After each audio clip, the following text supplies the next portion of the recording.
ప్రతి మనువు స్వర్గంలో మునుముందే ముడిపడుతుందా? ఆ మాటే నిజమైతే ఈ చట్టం విడగొడుతుందా?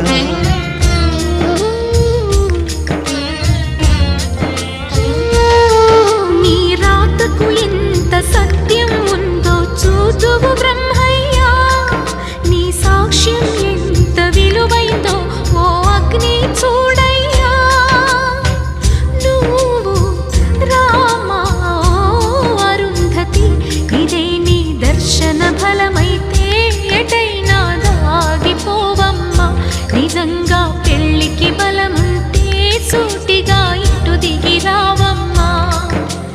పందిరి వేసిన ఆకాశానికి ఇవ్వమ్మా ఆహ్వానం, పీటను వేసిన ఈ నేలమ్మకి ఇవ్వమ్మా